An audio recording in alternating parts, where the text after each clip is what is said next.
I extend to you my greetings of peace and respect. May Allah bless you and Allah keep you well. Assalamu alaikum, peace be unto you. May Allah grant us the ability to follow Ahlul Bayt alayhim as-salam, to know their path and to be true to our pacts with Ahlul Bayt alayhim as-salam, to be sincere in our obedience to Ahlul Bayt alayhim as-salatu was-salam. So I presenting you this one more lecture on the question why Amirul Mu'mineen alayhi salam did not rise up in the face of usurpation of his rights, in the face of usurpation of Khilafah in Imama, and why he didn't stop the thieves of Saqifa from stealing his position of Imama and his Khilafah and successorship to the Nabi sallallahu alayhi wa sallam with force, with the sword. Why did he didn't rise up when his position was taken away? And why he did not rise up with the sword to defend his house when his house was attacked by those who brought fire and those who disrespected As-Siddiqa Tahira salamullahi alayha. These are valid questions to be answered. However, valid as long as it's not asked by Umaris, because they themselves believe that no matter how corrupt, how evil, how illegitimate a caliph may be, he is legitimate. And you cannot disobey him, and let alone to rise up with the sword against him. And if you rise up with the sword against him, then you, or even if you disobey him, even if you do not agree that he's a caliph, you will die a pagan death. And then it's the duty of all Muslims to fight you in case you rise up with the sword against him. So I've explained that quite well. But now, if any other person asks us from the Muslim domain, from within Islam, or Shia people ask us, why Amir al-Mu'mineen alayhi salam did not rise up against those who attacked his house? So the answer to that, I'm going to today use a khutbah by Amir al-Mu'mineen alayhi salam, a sermon by Amir al-Mu'mineen alayhi salam himself, that he replied to this question. And he replied from the parlance of the Quran, from the language of Quran. He used various verses of the Quran and various events in the lives of the apostles and prophets before the Nabi sallallahu alayhi wa sallam and Nabi sallallahu alayhi wa sallam himself to justify why he did not rise up. So without any delay, let's go to the sermon. This is the book of Ilal al-Sharaya, published in Najaf al-Ashraf in 1963, written by As-Saduq rahimahullah. There is a chapter in the book of Ilal al-Sharaya titled Why Amir al-Mu'mineen alayhi salatu wasalam did not take up sword against those who usurped his position. And likewise, there's a chapter as such in the book of Ihtijaj. And these are all, in the book of Ihtijaj, those are all hadith of Amir al-Mu'mineen alayhi salam himself. So, at page 148, the seventh hadith in that chapter, As-Saduq rahimahullah narrates this hadith that has been narrated in other books as well, such as book of Ihtijaj, with slight difference in wording. So, the hadith goes as follows. Hadith number 7. The hadith goes as follows, that there were a number of people in the masjid in Kufa during the reign of Amir al-Mu'mineen alayhi salam in Iraq, who discussed this matter. Why Amir al-Mu'mineen alayhi salatu was-salam did not fight Abu Bakr and Umar and Uthman the way he fought Talha and Zubair and Aisha and Muawiyah and Khawarij and Nahrawan. Why he didn't fight them off. Why he did not quell Abu Bakr and Umar's rebellion against Islam and their steal of Khilafah. So this was reported to Amir al-Mu'mineen alayhi salam. When Amir al-Mu'mineen alayhi salam heard that there were a number of Muslims in the masjid who discussed this issue, and they were wondering what was the reason.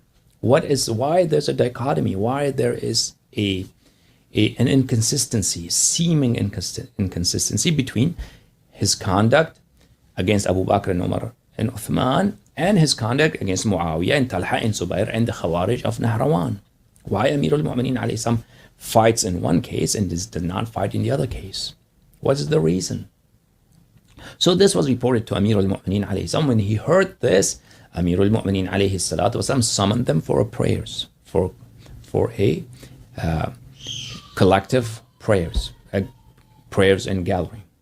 So they gathered. Amir al-Mu'mineen alayhi salam climbed over the pulpit and he said, such and such news has been reported to me that you have made such a discussion. They replied, yes, we did had such a discussion. That why you did not fight Abu Bakr and Umar and Uthman the way you fought Aisha and Muawiyah and Khawarij. Amir al-Mu'mineen alayhi salam replied in the following way. Okay. Said, فَإِنَّ لِي بسنة الأنبياء أسوة وقال الله عز وجل في كتابه لقد كان لكم في رسول الله صلى الله عليه وآله وسلم أسوة حسنة. I have an uswa, I have a role model in the prophets before me. If you are Muslims and you believe in the noble Quran and you have faith, you have iman in the apostles before our Nabi sallallahu alaihi wasallam, and you have faith in our Nabi sallallahu alaihi wasallam, and the Quran says that, oh Muslims, there is a good role model for you in the seerah of the Nabi sallallahu alaihi wasallam. So for me, there's a role model in the apostles. People gathered there, they asked, which apostles are you talking about, Ya Amir al-Mu'mineen? So the Amir al-Mu'mineen alayhi salatu wasalam goes one prophet by the other. And he replies as follows. Ibrahim alayhi salam إذ قال لقومي وأعتزلكم وما تدعون من دون الله. Ibrahim alayhi salatu wasalam said to his people, وأعتزلكم, I'm going to depart. This is a verse in the noble Quran. وأعتزلكم وما تدعون من Surah Al-Hijr, as I recall. Perhaps I should show you the verse.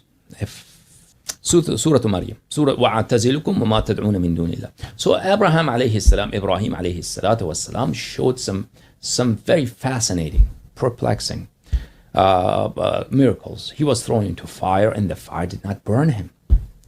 You have heard the events.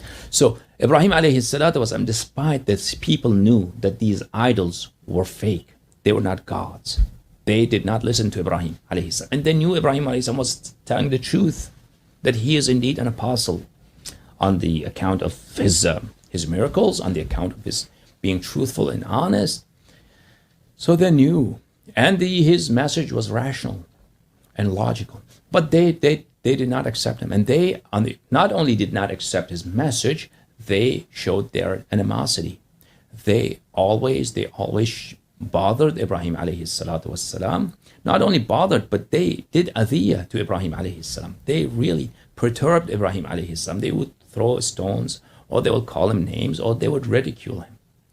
It's like they did to all apostles before our Nabi sallallahu alayhi wa sallam. So Ibrahim alayhi salam saw all this enmity from his nation and from the king of the time, and nobody is believing in him. Nobody is becoming Muslim. So the only person who believed in him was his cousin, Lut alayhi salam. So, in short, Ibrahim alayhi salam said, وَأَعْتَزِلُكُمْ وَمَا تَدْعُونَ مِن دُونِ اللَّهِ. I'm going to abandon you. My people, I'm departing from you. I'm leaving Iraq, the Babylon. I'm not going to live here anymore. So he left and he went to Palestine. He lived to Syria. He went to another place. So the question is, why Ibrahim alayhi salam? Ibrahim was brave. Ibrahim was valiant. Ibrahim did not fear anyone but God. And Ibrahim was truthful in his message. And Namrud was everything opposite to Ibrahim alayhi salam. He was coward, and he was wrong. He was not the deity. Those idols were not gods. So why didn't Ibrahim alayhi salam fight them? That is the question. Why he did not fight them? Why he did not take up the sword and fight them, right? Likewise.